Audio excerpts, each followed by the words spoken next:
Creek. This is Miss Corday, your library intern, with another book recommendation. This one is called How We Became Wicked by Alexander Yates.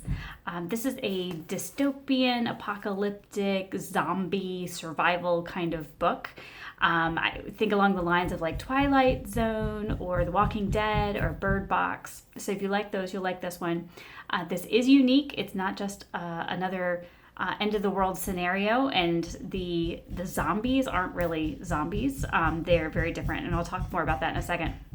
The book actually starts about 40 years after this crisis begins, so that's unique there.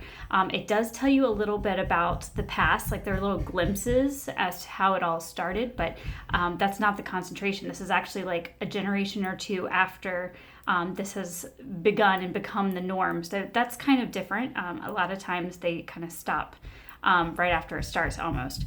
There are three groups of people. There are the ones that are infected, and they are called the wicked, and the thing they are infected with is called like the wickedness, and I'll explain more about that in a second. Those who are not infected are called the true, and if most of them live in isolated communities where they're kind of protected, but whenever they go out, they have to wear what they call bee suits, and that was very familiar to me. I feel like I understand what that's like. So they wear these suits outside to protect themselves from the mosquito-type creatures that fly around and bite them and infect them. There's also the vexed. There are very, very few of these guys, but they are immune from the virus, so they don't have to go out in the bee suits. The three main characters are 16-year-old Astrid, Hank, and Natalie. The point of view kind of switches between Natalie on the one hand and Astrid and Hank on the other. They're living in two different areas. And they're not only dealing with this strange world, which is actually normal for them, but strange to us, but they're also dealing with like some typical teenager stuff like romantic entanglements, family drama.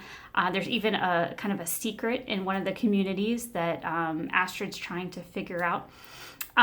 So this wickedness is another thing that makes this book unique. The infected, they don't become like zombies, like looking for brains.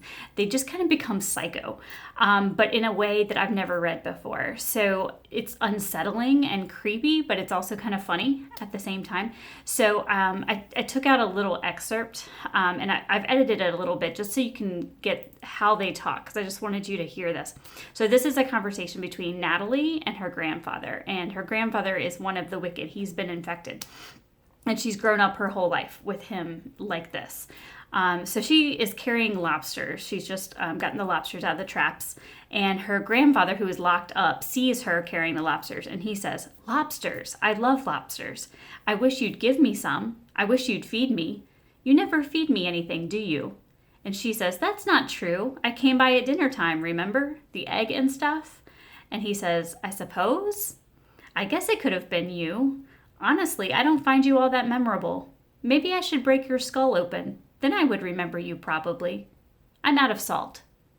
So you kind of get that it's like this weird childlike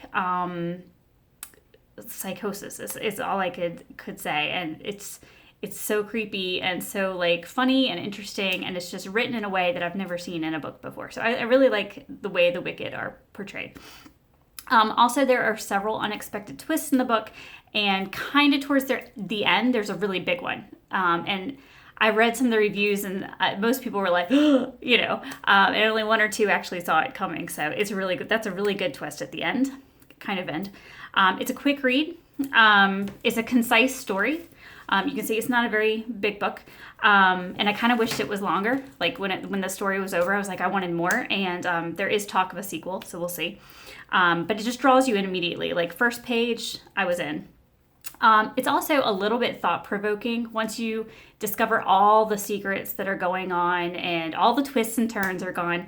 You can kind of ask yourself, like, how far would you go to protect yourself and your family? And what is your responsibility to your fellow man if you end up in this end-of-world scenario? Like society collapses, but are you human? What makes you human? What is good and evil? Those kind of things are are kind of questioned in this book as well. So I hope that you will pick this up and try it. How We Became Wicked. I think you'll really like it.